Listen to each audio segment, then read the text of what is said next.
पिछले एपिसोड में आप लोगों ने देखा कि ऐश ने यहाँ पर 5 लेजेंडरी पोकेमॉन्स को कैच करा एंड दियांता और लेंस को भी डिफीट कर दिया। बट अब ऐश को टेरेस्ट्रलाइजेशन फेनोमेना को अचीव करना है, जिसके लिए उसको जाना पड़ेगा पाल्डिया रीजन। एंड अब आगे ऐश निकल जाता है पाल्डिया रीजन के लिए एंड यहाँ पर वो थोड़ी देर बाद पाल्डिया रीजन फाइनली पहुँच जाता है, जहाँ पर काफ़ी अलग अलग टाइप के पोकेमॉन्स भी होते हैं।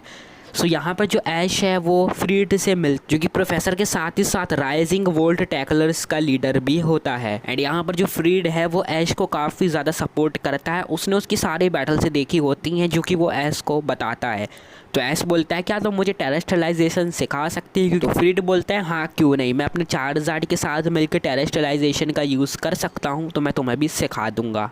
तो पहले तो फ्रीड ऐश को टेरेस्ट्रलाइजेशन के कुछ रूल्स बताता है कि तुम बस एक ही पोकेमॉन को पूरी बैटल में टेरेस्ट्रलाइज कर सकते हो जब तक बैटल एंड नहीं हो जाती। साथ ही साथ यहाँ पर टेरेस्ट्रलाइजेशन यूज़ करने के बाद तुम्हारे जो पोकेमॉन है उसकी टाइप चेंज हो जाती है, जो कि डिपेंड करता है तुम्हारे मूव पर तुमने किस तरीके का टेरा मूव यूज़ करा है।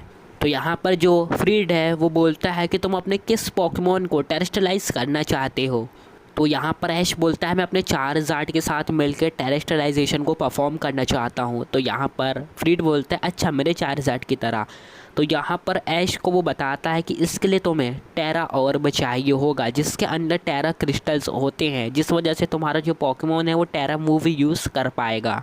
तो इसके बाद जो फ्रीड है वो ऐश को टेरा ऑर्ब देता है। तो यहाँ पर अब ऐश अपने चार्जार्ड को बाहर निकाल एंड फ्रीड भी अपने चार्जार्ड को बाहर निकालता है इसकी प्रैक्टिस करने के लिए। तो ऐश अपने टेरा मूव का यूज़ करता है, डार्क टाइप का यूज़ करता है वो।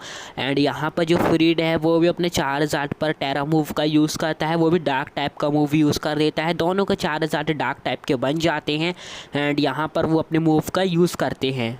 ऐश का चार्जार्ड फ्लेयर ब्लेड्स का यूज़ कर देता है और फ्रीड का चार्जार्ड यहाँ पर यूज़ कर देता है एक्रोबैटिक्स का।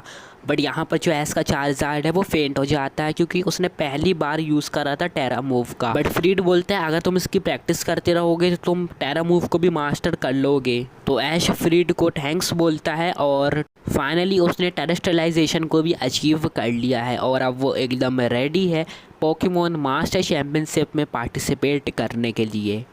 ऐसे रास्ते में ही होता है जहाँ पर वो कैंटो रीजन जा रहा होता है, तभी उसको यहाँ पर एक शैडो ट्रेनर मिलता है, जो कि ऐसे बोलता है क्या तुम पोकेमॉन मास्टर चैम्पियनशिप में पार्टिसिपेट करने वाले हो? तो ऐश बोलता है हाँ।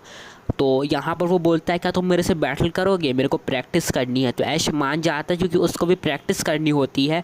तो वो जो शैडो ट्रेनर है वो अपने ग्लेली को बाहर निकालता है और ऐश यहाँ पर अपने इन्फरनेप को बाहर निकालता है।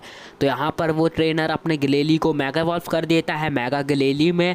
एंड यहाँ पर जो ऐश है वो अपने इन्फरनेप की ब्लेज एबिलिटी को अनलॉक करवा देता है और दोनों में फाइट हो जाती है। इन्फरनेप फ्लेम टोवर का यूज़ कर देता है एंड मेगा ग्लेली यहाँ पर डार्क पल्स का यूज़ कर देता है। एंड इसके बाद यहाँ पर जो इन्फरनेप है वो ग्लेली को डिफीट कर देता है। यहाँ पर जो वो शैडो ट्रेनर होता है वो अपने केप को बाहर निकालता है और हमें देखने के लिए मिलता है कि वो असल में रिची होता है। और ऐश और रिची एक दूसरे से हाथ मिलाते हैं और रिची कहता है कि मैं भी पोकेमॉन मास्टर चैम्पियनशिप में पार्टिसिपेट करना चाहता हूं, बट मेरे most of the rules complete नहीं हैं। तो ऐश बोलता है मैंने अपने सारे रूल्स कंप्लीट कर लिए हैं एंड काफ़ी जल्द मैं पोकेमॉन मास्टर चैम्पियनशिप में पार्टिसिपेट करूंगा। तो रिची बोलता है बहुत बढ़िया। तो इसके बाद रिची वहाँ से चला जाता है और ऐश प्रोफेसर ओक की लैब में आ जाता है और प्रोफेसर ओक से बोलता है प्रोफेसर ओक मैंने सारे रूल्स कंप्लीट कर लिए हैं।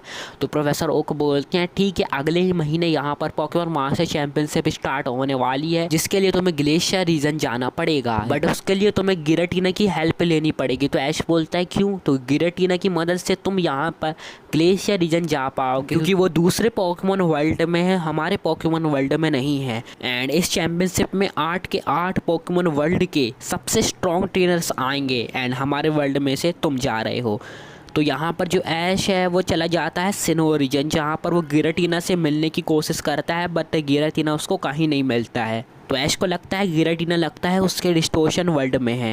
तभी ऐश एक जगह बैठा होता है और तभी गिरेटिन अपीयर हो जाता है, जो कि ऐश से बोलता है कि क्या तुम मेरे को ढूंढ रहे थे। तो ऐश बोलता है हाँ, मेरे को यहाँ पर दूसरे पोकेमॉन वर्ल्ड में जाना है, जहाँ पर मेरे को ग्लेशियर रीजन में जाना है एंड पोकेमॉन वर्ल्ड चैम्पियनशिप यानी कि पोकेमॉन मास्टर चैम्पियनशिप में पार्टिसिपेट करना है। तो गिरेटिन ने यहाँ पर मान जाता है एंड कहता है जब भी तुम्हें चलना हो तुम सिनो रीजन आ जाना एंड मेरे को बस याद कर लेना, तो मैं तुम्हें वहाँ ले जाऊँगा।